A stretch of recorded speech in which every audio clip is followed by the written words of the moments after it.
हिंदू धर्म में तो इतना पर्दा है कि वाल्मीकि जी की रामायण अगर आप पढ़ेंगे तो उसमें यहां तक लिखा है कि रामचंद्र जी की पत्नी सीता का जब हरण हुआ और रावण लेके जब भागा तो हनुमान और लक्ष्मण जब तलाश करने के लिए गए तो सीता जी बड़ी चालाक थी, कहीं चप्पल फेंक गई, कहीं नथुनी फेंक गई, कहीं दुपट्टा फेंक गई, कहीं चप्पल फेंक गई, कहीं कड़ा फेंक गई। हनुमान एक एक चीज, ये चप्पल किसकी है? लक्ष्मण कहते मेरी भाभी की है, सीता की। चलो इसी रास्ते से ले गया। और आगे के दुपट्टा मिला, ये दुपट्टा किसका है? कहा ये दुपट्टा भी मेरी भाभी का है, सीता का। चलो और आगे चलो, इसी रास्ते से लेकर गया। और आगे बढ़े, एक एक चीज हनुमान जी देते गए और लक्ष्मण पहचानते गए। लास्ट में नाक में पहनने वाली नथुनी मिली, नथुनी। तो हनुमान ने कहा ये नथुनी किसकी है? जल्दी से लक्ष्मण ने कहा अरे यार हनुमान जी ये नथुनी नहीं मालूम है, ये शायद मेरी भाभी की होगी। हनुमान ने कहा सारी चीजें पहचान गए, नथुनी कह रहे होगी। तो हनुमान जी के इस प्रश्न पर क्या जवाब दिया लक्ष्मण ने?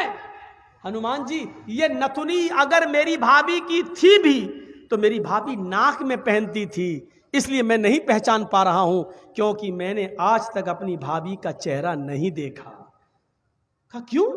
कह रहे वो मेरी भाई की पत्नी है सीता, मेरे भाई की राम की पत्नी है। मैं कौन होता हूं उसको देखने वाला, उस पर नजर डालने वाला, उसके चेहरे को देखने वाला? गौर करो, रामचंद्र जी के भाई लक्ष्मण ने अपनी सगी भाभी सीता जी का चेहरा नहीं देखा, देवर ने भाभी का चेहरा नहीं देखा।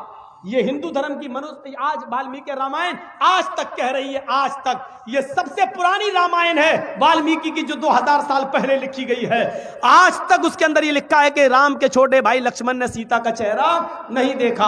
आज भी बहुत सी सभ्य समाज की स्त्रियां जब ट्रेनों में हिंदू की सफर करती हैं तो आप देखिए साड़ी पहनकर ऐसे लंबा घूंघट ऐसे मार लेती हैं, चेहरा नहीं खोलती हैं वो ट्रेनों में और बसों में। आज भी सभ्य समाज की उसी वाल्मीकि रामायण पर अमल करते हुए वो किसी को अपना चेहरा दिखाना गवारा नहीं करती। अल्लाह की मार ऐसी पड़ी, कल तक जो पर्दे का चेहरा छिपाने का मजाक उड़ाते थे, आज अल्लाह ने सबके चेहरे छिपा दिए। छिपाओ, डालो मास्क अपने मुंह पर। बहुत बंदरियां बनी फिरती थी अमेरिकन, चुड़ैल जैसे मुंह ले भेजे। ये खूबसूरत होती थोड़ी है आपको जैसा लगता है। अगर बारिश हो जाए ना सड़क पर बाजारों में तो इनका सारा क्रीम और पाउडर धुल जाएगा, इनकी औलाद इनको नहीं पहचान पाएगी कि मेरी अम्मा कहां गई। आप जिनके पीछा कर रहे हैं ये तो लिपस्टिक और क्रीम और पाउडर से लगती है 60 साल। आपको यकीन बता, मेरे इलाके का वाकया बता रहा हूं मैं आपको। 60 साल की बुढ़िया ने पहन लिया बुर्का, और खूबसूरत बुर्का, डिस्को बुर्का, फूल उल चढ़े हुए। अब 60 साल की बुढ़ी बेचारी चल रही है, बुर्का देखकर एक नौजवान उसका पीछा करने लगा। इतना खूबसूरत बुर्का था वो, नौजवान उसका पीछा करने लगा, चलने लगा। इसने पीछे मुड़ के देखा कोई लड़का मेरा पीछा कर रहा है, और लड़का ये समझा कि धीरे धीरे चल रही है, शायद मेरी वजह से लाइन दे रही है। वो अपने बुढ़ापे की वजह से धीरे धीरे चल रही थी, कमजोरी की वजह से। लड़का समझा लाइन दे रही है। थोड़ी देर के बाद जब ये आगे पहुंचा, लड़का और औरत, वो बुढ़िया समझ गई कि ये कमीना मेरे पीछा कर रहा है, तो उसने नकाब खोल दिया। खूबसूरत नकाब, बोल बूढ़े लगे, नकाब खोल के कहती बेटा मेरा पीछा क्यों कर रहा है, मैं तो तेरी अम्मा की उम्र की हूं। कब बखत 2 घंटे की मेरी मेहनत बेकार कर दी बुढ़ी ने, हमें क्या मालूम खोदा पहाड़ निकली चुईया। तो लड़के को भी गुस्सा आया, कहने लगा अरे अम्मा हम अपने लिए नहीं अपने अब्बा के लिए ढूंढ रहे थे। सोचा कुछ तो कह दूं इस बुढ़िया को, इस उम्र में तू इतना खूबसूरत बुर्का पहन के जा रही है, फूल सजे हुए। लड़का सोचने लगा जब बुर्का इतना खूबसूरत है तो बुर्के वाली कितनी खूबसूरत होगी, लगा उसका पीछा करते हैं। लक्ष्मण ने अपनी भाभी का चेहरा नहीं देखा। हर पढ़िए हदीस, अय अल्लाह के रसूल अराइतल हमवा या रसूल अल्लाह, अय अल्लाह के नबी देवर के बारे में आपका क्या ख्याल है? क्या मैं देवर से पर्दा करूं? एक ही घर में होते हैं, देवर और जेठ का आना जाना रहता है, हमारे अपने रिश्तेदारों का आना जाना रहता है। आए अल्लाह के नबी, क्या मैं देवर से भी पर्दा करूं? अल्लाह के नबी का जवाब ये था, हाँ दूसरों से पर्दे में कुछ कमी हो जाए तो चलेगा, दूसरों से पर्दे में कोई कमी हो जाए तो चलेगी, लेकिन देवर से पर्दे में कमी नहीं होनी चाहिए। अलहमुल मौत, देवर तो भाभी के लिए मौत है, देवर तो भाभी के लिए मौत है। जिस देवर से सबसे ज्यादा पर्दा है, आज हमारी औरतें, हमारी माँ बहनें देवर से ही सबसे ज्यादा खुली होती हैं। जो मजाक शौहर से भी नहीं करती वो देवर से कर लेती हैं। और एक हम हैं, भाभी को घर पहुंचा दो, अपने छोटे भाई को कह रहे हैं भाभी को घर पहुंचा दो। और ऐसे ही ससुराल में हमारा हाल है। ससुर कह रहा है बेटा अपनी साली को जरा स्कूल छोड़े आओ। मामले दोनों तरफ से गड़बड़ हैं। हमने अपने भाई पर इतना भरोसा कर लिया। सऊदी अरब का वाकया सुने हो ना, जद्दा वाला। एक औरत बेचारी दर्द से कराह रही थी, दर्द से, और जद्दा के टैक्सी ड्राइवर बेचारा, उसको कोई कस्टमर नहीं मिला तो वो रुमाल मुंह पे डाल के लेटा हुआ था। जल्दी से औरत आई उसके पास, देखिए मुझे दर्द जे हो रहा है, बच्चे की पैदाइश की तकलीफ, जरा कोई करीब के हॉस्पिटल में लेके चलो, मुझे जल्दी से इलाज के लिए जाना है। ड्राइवर ने देखा, टैक्सी ड्राइवर ने, उसने कहा भाई औरत परेशान है, पेट बड़ा, उसने जल्दी से टैक्सी खोली, आओ बहन बैठो, उसने जल्दी से बिठाया और चल दिया। जद्दा के हॉस्पिटल में लेके पहुंचा और उसमें एंट्री होती है, तुम लेके आए हो? हाँ, लिख दिया।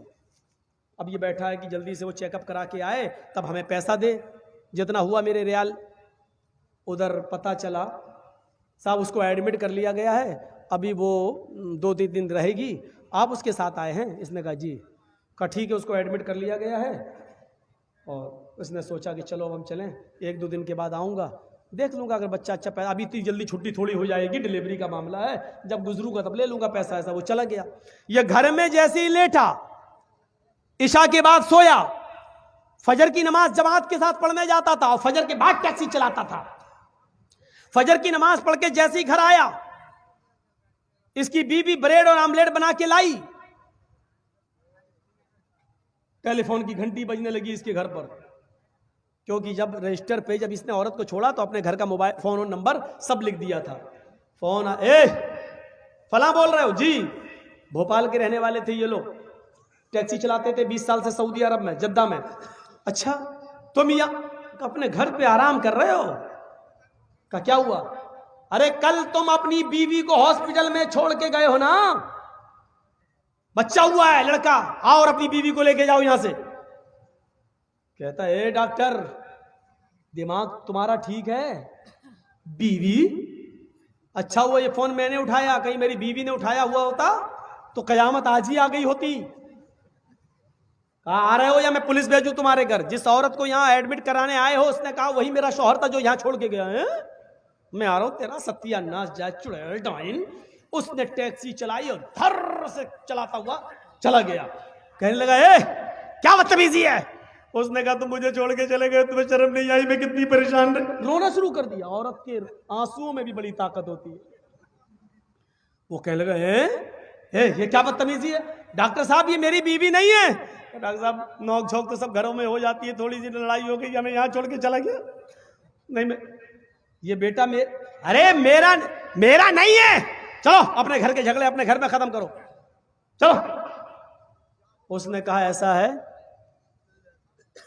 चेकअप कर लो। चेकअप कहा डीएनए टेस्ट करे। ये लड़का आदमी तैयार, कहने लगा ठीक है मैं डीएनए टेस्ट करूंगा। मामला इतना बढ़ गया कि डीएनए टेस्ट की नौबत आ गई।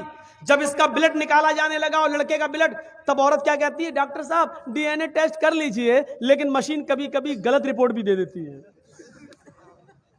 अभी आदमी चिल्लाते हुए कहता चुप, गलत रिपोर्ट दे देती है। अभी पता चलता है 2 घंटे के बाद, 3 घंटे बाद जब रिपोर्ट आएगी, या 2 दिन 3 दिन के बाद, तब पता चलेगा। डॉक्टर साहब इसको यहीं रखिए, 2 दिन के बाद रिपोर्ट आएगी, मैं यहाँ हूं। 2 दिन के बाद गया, डॉक्टर साहब क्या आया? डॉक्टर साहब ने कहा बिल्कुल गलत, ये तुम्हारा बेटा है ही नहीं, जाओ। वो औरत पैर पे गिर गई।